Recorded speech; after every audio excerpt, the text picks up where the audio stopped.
নমস্কার, welcome to flavourful রান্না।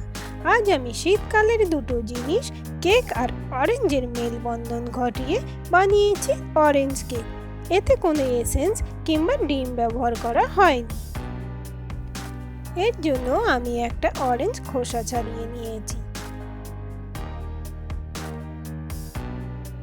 এবার একটা নেটের সাহায্য নিয়ে অরেঞ্জ থেকে জুস বের করে নেব।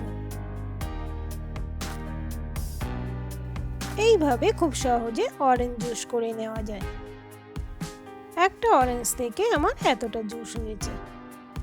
এখন একটা বাটিতে 2 টেবিল চামচ সুগার পাউডার নিচ্ছি। পরে প্রয়োজন হলে আরও নেওয়া যেতে পারে। নিচ্ছি হাফ চামচ বেকিং পাউডার, খুব সামান্য একটু বেকিং সোডা আর অরেঞ্জ জুস।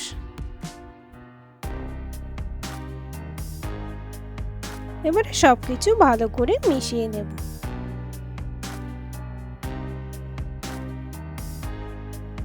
এখন নিচ্ছি হাফ কাপ ময়দা।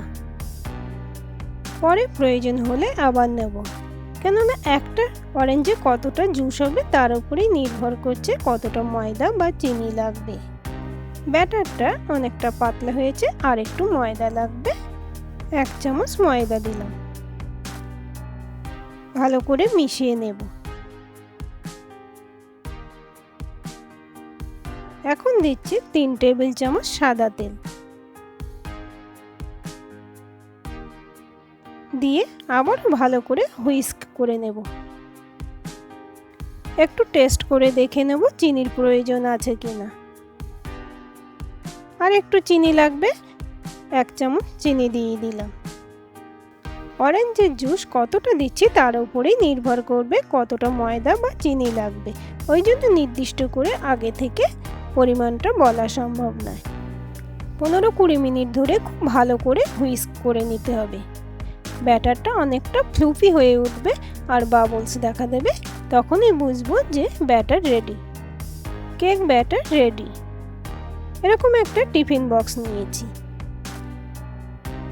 এবার এতে তেল ব্রাশ করে নেব। একটা সাদা কাগজ বক্সের মাপে কেটে নিয়েছি। কাগজটা তো সাদা তেল ব্রাশ করে নিচ্ছি।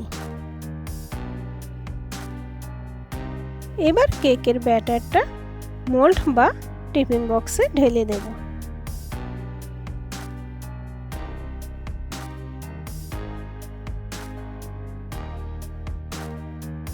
কয়েকবার ট্যাপ করে নেব যাতে লেভেলটা সমান থাকে আর বাবলসগুলো নষ্ট হয়ে যায়। এদিকে গ্যাস ওভেনে একটা কড়াই বসিয়েছি আর তাতে 1 কাপ বালি নিয়েছি। তার উপরে একটা প্লেট বসিয়ে দিলাম। এবার 5 মিনিটের জন্য প্রিহিট করতে দিয়েছি।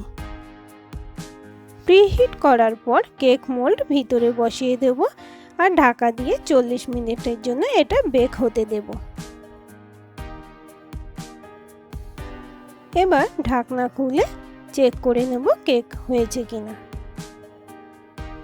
এইরকম একটা টুথপিক দিয়ে দেখে নেব এটা পরিষ্কার আছে, গায়ে লেগে নেই, তার মানে কেক পুরোপুরি তৈরি। যদি দেখা যায় কেক তৈরি হয়নি, কাঁচা আছে, আরও 10 মিনিট এক্সট্রা টাইম বেক করব। কেক পুরোপুরি ঠান্ডা হলে এরকম ছুরির সাহায্যে 4-5টা ছাড়িয়ে নেব।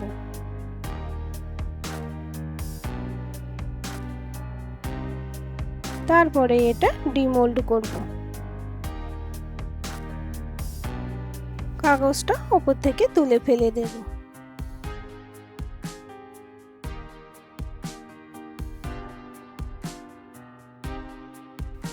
কেকটা কেটে দেখিয়ে দিচ্ছি কতটা সফট আর স্পঞ্জি হয়েছে।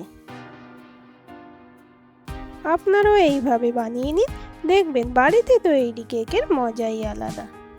আজকের এই ভিডিওটি ভালো লাগলে লাইক করবেন আর আমার পরের ভিডিওগুলো দেখবার জন্য চ্যানেলটি সাবস্ক্রাইব করে রাখবেন।